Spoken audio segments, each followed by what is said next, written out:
शैतानुर्रजीम बिस्मिल्लाहिर्रहमानिर्रहीम। अपने तमाम सब्सक्राइबर को और नॉन सब्सक्राइबर को अपने यूट्यूब चैनल वीडियोमान में वेलकम करता हूं। और आज मैं आपके सामने MGT502 का ग्रैंड क्यूज़ लेके आया हूं। ठीक है, तो जिन्होंने मेरे चैनल को अभी तक सब्सक्राइब नहीं किया तो वो ज़्यादा जल्दी से सब्सक्राइब कर दें, लाइक कर दें, शेयर कर दें, कमेंट कर दें। और जिन्होंने हमसे ग्रैंड क्यूज़ कराना है, इको का, MGT का, मैथ, फिज़िक्स, ऑल बुक्स के हमारे ग्रैंड क्यूज़ किए जाते हैं और रीज़न प्राइस के ऊपर, तो आप हमसे पूछ सकते हैं। मेरा व्हाट्सअप नंबर 033271550779, ये मेरा व्हाट्सअप नंबर है, तो ये नोट करके मुझे आप पूछ सकते हैं डिटेल में। तो आइए हम आगे चलते हैं, ग्रैंड क्यूज़ की तरफ बढ़ते हैं। Thank you so much. ये MCQs हैं और MCQs पढ़ते हैं। ये वो मोस्ट इम्पोर्टेंट MCQs हैं जो आपके एग्ज़ाम में बार बार रिपीट हुए हैं, तो वो मैं लेके आया हूँ। ठीक है, सही है। तो आज हम इसको देख लेते हैं। देखने से पहले मैं यही कहूँगा कि मेरे चैनल को ज़्यादा से ज़्यादा सब्सक्राइब करें, लाइक करें, शेयर करें और कमेंट करें। ठीक है,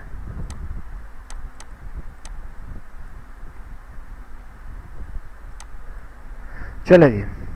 ये आपका MCQ के अंदर which of the house table is dimension is the degree to the people is a country prefer structure to the unstructured situation.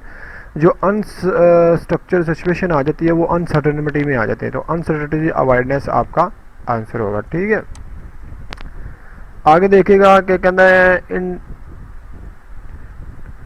आगे ये MCQ देखिएगा। आपका ये आपका वैसे ऑल ऑफ अवेलेबल ऑप्शन है, क्योंकि हमारी नंबर ऑफ एटीट्यूड एंड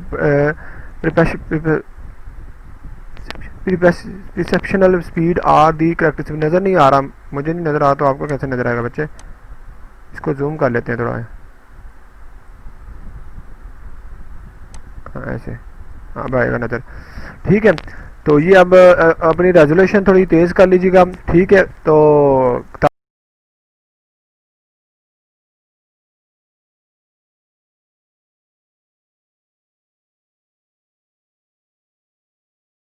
आगे यूट्यूब की तो आपको अच्छा नज़र आए। ठीक है, तो number of the aptitude and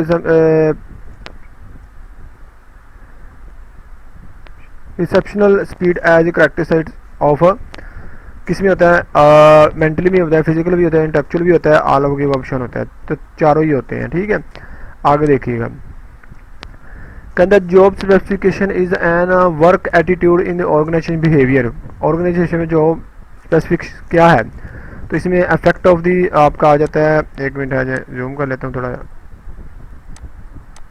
चलिए, it effect of the mind range of the behaviour सही है, it effect of the mind of the range of the culture सही है, it effect of the motivation सही है, ऑल ऑफ ऑप्शन है आपके। ठीक है, कहते which is not information role. Information role में आपका लीडर नहीं आता है। ठीक है, बाकी आपके तीनों आते हैं। सही है। कहते हैं individually which of the following personality types of the more likely appear to type of the senior executive। तो टाइप B पर्सनैलिटी है जो सीनियर एग्जीक्यूटिव आपका A लेवल जो होता है वो वर्क पर्सनैलिटी के ऊपर आ जाता है। ठीक है, कहते हैं feelings of the attitude tend to the less intense in the emotional are known is the effect. Effect इसको इसकी डेफिनेशन में आता है, लेस जो इंसेंटिव होता है। ठीक है, तो ये इफेक्ट आ जाता है हमारा। Which of the following is not factor the influencing perceptional. Perception में अथॉरिटी नहीं आता, परसेवर भी आता है, सर्टिफिकेट टारगेट भी आता है, लेकिन आपका अथॉरिटी नहीं आता। कहता है one of the shortcut use to the huge other involve in evaluating personal base on the हो ही and she compared to the individually on the same of the characteristic she is shortcut called of the conflict effect होता है। ये conflict effect होता है। ठीक है, तो ये इसमें देखा जाता है। ठीक है, आगे देखते हैं। ये all of the example of the attitude expect. तो आपका जॉब कॉन्ट्रैक्ट नहीं होता, बाकी आपके ऑर्गेनाइजेशन कमिटमेंट भी होती है, जॉब इन्वॉल्वमेंट भी होती है और जॉब सेटिस्फिकेशन होती है, लेकिन आपका जो जॉब कॉन्ट्रैक्ट होता है ना एटीट्यूड के हिसाब से, तो वो आपका नहीं देखा जाता। ठीक है, तो इसको देखेंगे हम। अब देखेंगे, आगे देखिएगा। कहता है विच ऑफ द फॉलोइंग वर्कर्स पे attention to relationship between the input by input the contribute and output the receiver. तो इक्विटी थ्योरी आती है जो आपकी वर्कर पे अटेंशन देती है, ठीक है, इक्विटी थ्योरी आती है, ठीक है। कहते हैं dash is part of the attitudes made of the believes opinions knowledge information held by the contingent component आते हैं। ये कॉन्टीजेंट बिलीव्स आपके एजुकेशन इंफॉर्मेशन के तौर पर आपकी देखी जाती है, सब में देखी जाती है।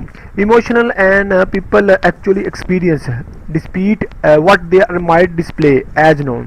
तो आपका ये सब आ जाते हैं, फ्लैट भी आ जाता है, आपका कंडीशनल भी आ जाता है और आपका कॉन्टीजेंट भी आ जाता है, ठीक है। चलें जी आगे देखते हैं। कहते which of the following how organization are becoming more heterogeneous in the term of the gender rights and ethics. तो ये आपका ऑपरेशनल होमोजेनियस होगा आपका, ठीक है।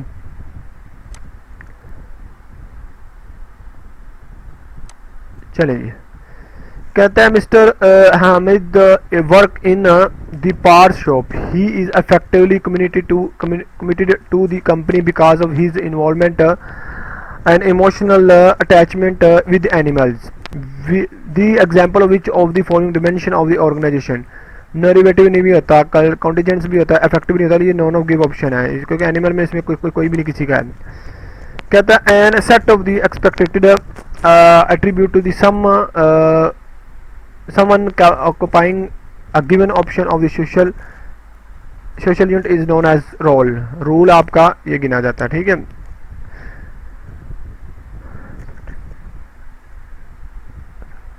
assertiveness, future orientation, power, distance, uncertainty, awareness and the individualism, culturalism in the are dimension of the, ये global framework में आ जाता है, ग्लोबल फ्रेमवर्क असेसिंग कल्चर में आ जाता है, ठीक है। कहते हैं which of the following which of the basic organization commitment, आपकी जॉब स्पेसिफिकेशन आती है इसमें, ठीक है, फीलिंग है जॉब स्पेसिफिकेशन आती है। कहते the audience are the Geo Pakistan show is example of the task होता है आपका ये, ठीक है, ग्रुप टास्क होता है ये। Which of the following type of the personality, तो ये they have the incentive desire to the achieve and extremely competition, ठीक है, ये होता है आपका। सेटिस्फाई वर्कर आप दी प्रोडक्टिविटी में आ जाते हैं, हाई प्रोडक्टिविटी में आ जाते हैं, ये बाजीन में रखिएगा।